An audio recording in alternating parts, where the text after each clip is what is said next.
officers. CBP and ICE deserve so much better. They deserve our support, our thanks, and for what they do and they endure under impossible and disgraceful circumstances imposed on them by this administration. The American people did not vote for chaos.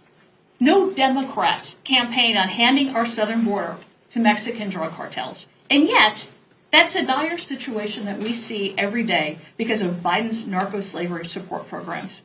It's time people were held accountable. It's time the drug cartels were designated as terrorist organizations.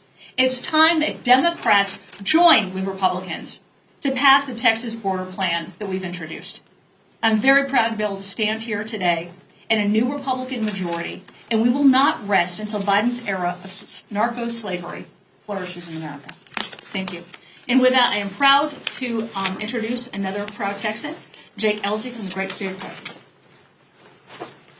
Thank you, Beth, and thanks Ashley and Jim for calling this press conference. I'd like to thank all of y'all for being here today to address this very serious issue, which we have been talking about for a long, long time. The number one job, the primary job of any government, be it municipal, state, or federal, is to protect the citizens that reside there. This administration doesn't seem to take that very seriously. And as a 20-year Navy veteran, the only thing I care about is measures of effectiveness. Currently, there's 1.4 million Americans volunteering to serve our country here and overseas to defend our nation. Yet over the last 2 years of the Biden administration, 4.6 million foreigners have illegally crossed into our nation. 4.6 million. 150 in the last 2 years have crossed over who are on the terrorist watch list. That is 10 times more than came over in the previous 4 years. 105,000 Americans died just last year from drug overdose. 2/3 of those are from fentanyl. Now, if you look back through history and you look at World War II, 416,800 Americans died in 3.5 years defending our nation and fighting tyranny overseas. That's 305 Americans who gave their lives every day in World War II. Every day, in our backyards and in our bedrooms, our families, 18 to 45, we're losing 287 Americans every day. The 4.6 million came over with the help of the cartels. The 105,000 are dying because of the cartels. And finally, young boys and girls, men and women are being crossed and sold into slavery for the sex trade in the United States of America. All controlled by the cartels. And you know what this administration is not talking about when they're talking about what's going on at our border with the Mexican president? The cartels. It is time we declared the cartels a clear and present danger to the national security of the United States and treated them as such. Because if this were a war, we'd be losing it. And make no mistake, they're fighting us every day. So now I'd like to hand it over to a fellow Naval Academy graduate, a man who defended his country for 8 years as a surface warfare officer, Nick LaLotta from New York. I want to thank Ashley Henson for her leadership on this very important issue. I represent a suburban district in Long Island. We're about 2,500 miles from the southern border, but in New York we are a border state as well. We're a border state for two reasons: because of this administration's weak policy at the border, and because of blue state sanctuary city policies, which attract folks across the border every day.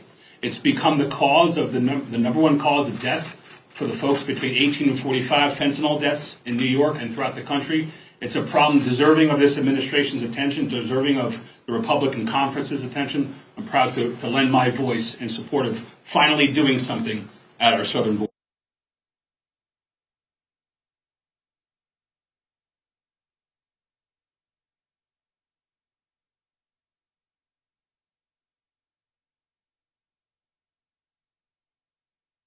About the public health crisis that's going on in the country with regards to COVID. I'll submit to you that the number one public health crisis that we have in this country right now is the fentanyl crisis.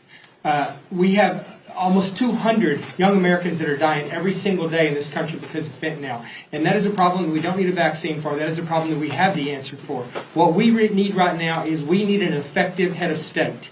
We don't have an effective head of state right now. We need somebody, we need our president we need him to work with the Mexican government right now, and we need to go after these drug cartels that are pumping this fentanyl, methamphetamine, heroin, and all the other drugs that are crossing our border into our country every day. We have the means to do that. The Mexican government will gladly work with us. We have the tools that they need on their side to be successful as well. This is the time, my colleague had mentioned already, the efforts to bring the military into this. I think that we're at a point right now where that needs to be done. We need to bring our U.S. military into Mexico. We need to train the Mexican forces. We need to provide them the technology, the drones, anything else that they need to go after these cartels, to hit their production facilities, their logistical routes, and to kill the cartel themselves. They're the public enemy number one as far as I'm concerned right now. I make the point all the time that our border has been neglected.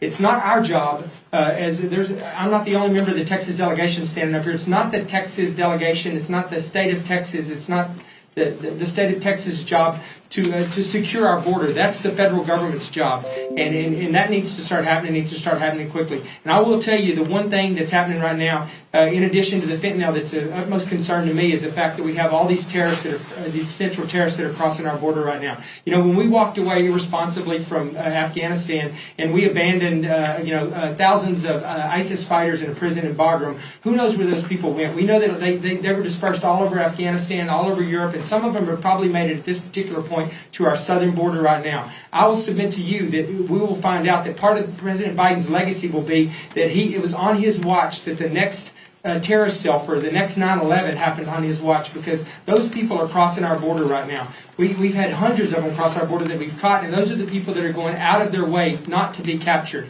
And we're catching some of them anyway. So you can only imagine how many of them are probably made it across our border right now. These are things that we need to take into consideration right now. I'm all about some of the other stuff that we're doing. I tell people all the time, I make the point that I want to see the Ukrainians. I want to see them defeat the Russians as much as anybody. But when I look as a member, as a citizen of the state of Texas, and a citizen of this country, and I see what's happening in our country right now, I ask the question: how many Americans are dying in Ukraine every day right now? 0. There's 200 a day that are dying right here in this country because of the fentanyl crisis, and we have the means to do something about it, and we need to do it now. So thank you. At this point, I'm going to turn it over to my colleague from Texas, who also leads our border caucus, Congressman Brian Babin. Thank you, Dr. Jackson. Appreciate it. I'm very proud to be up here with all my colleagues talking about what is going on at our southern border, and has been 2.5 years almost. I want to thank my colleagues and friends, especially Congressman Jim Banks and Congresswoman Ashley Henson, for holding this press conference. Such an important issue. I think one of the most important issues that our country faces. Folks, it's no secret that this administration has utterly failed on our southern border. They could try to deflect all they want and say that Republicans are just trying to score political points, or that we're the ones that actually refuse to solve the problem. But nobody with a lick of sense is buying that line. This refusal to admit failure and to change course has gone on long enough. Everyone, and I do mean everyone, is finally recognizing that this is a real problem here.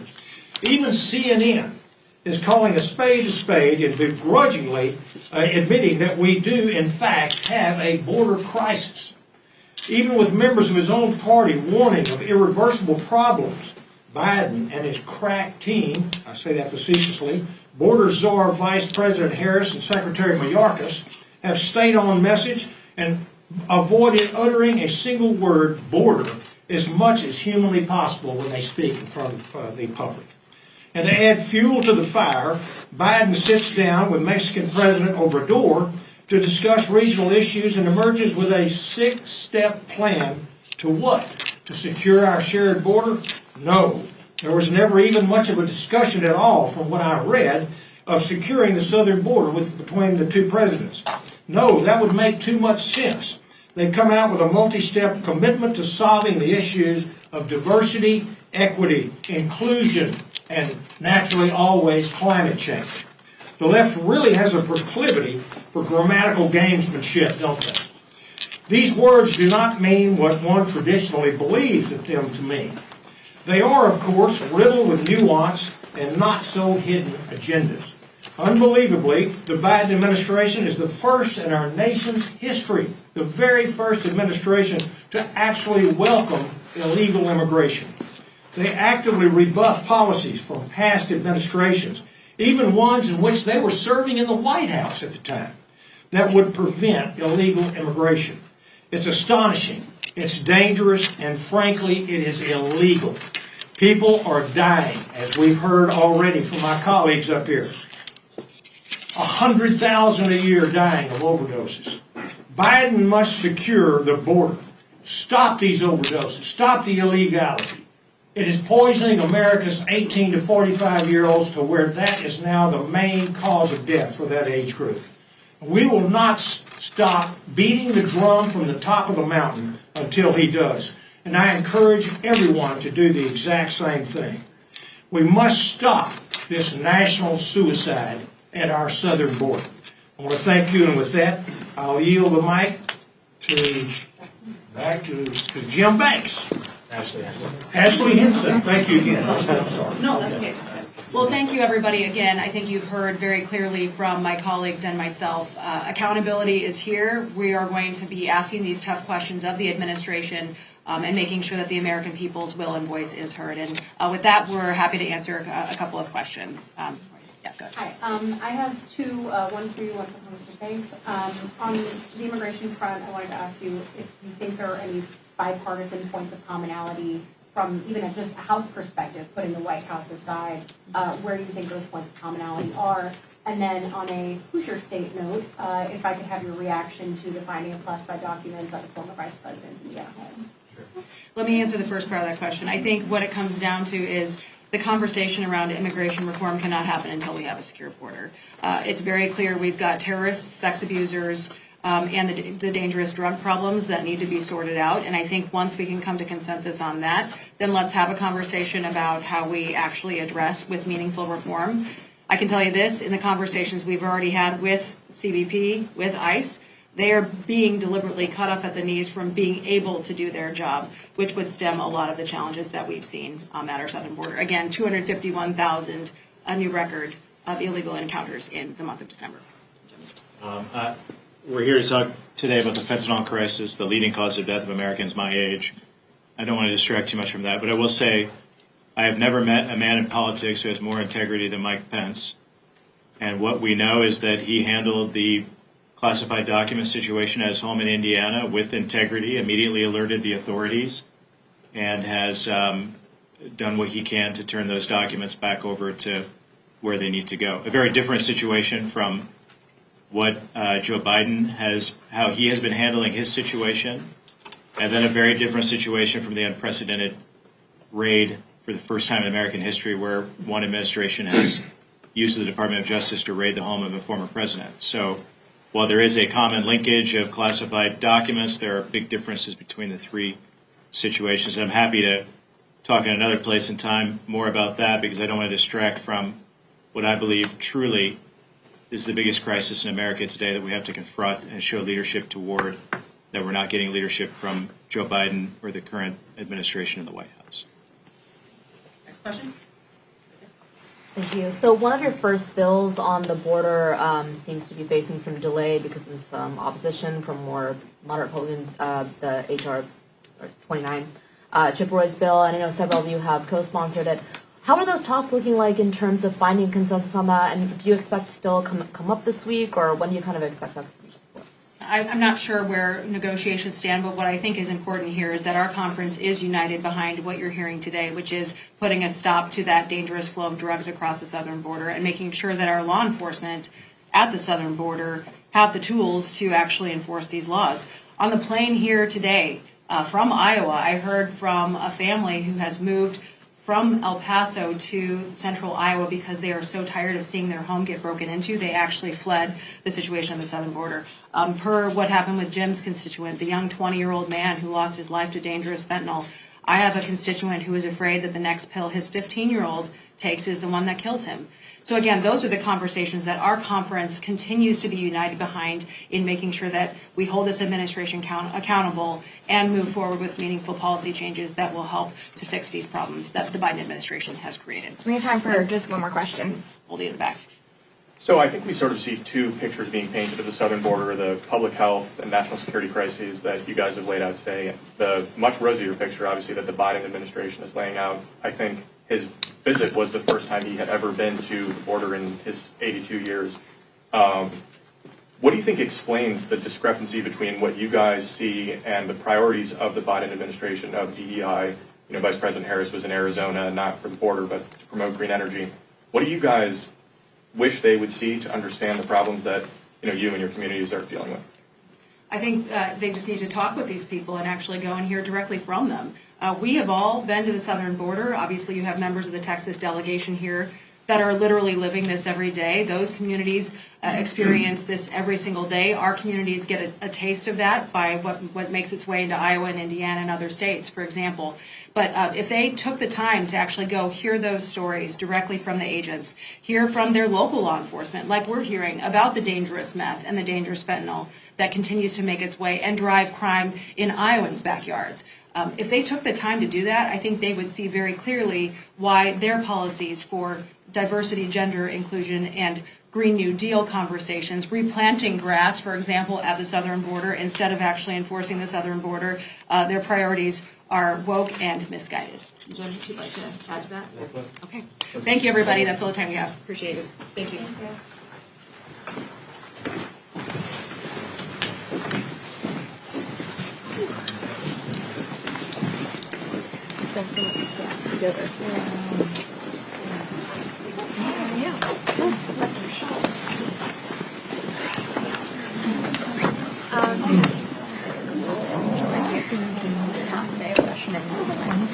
In our flashlight.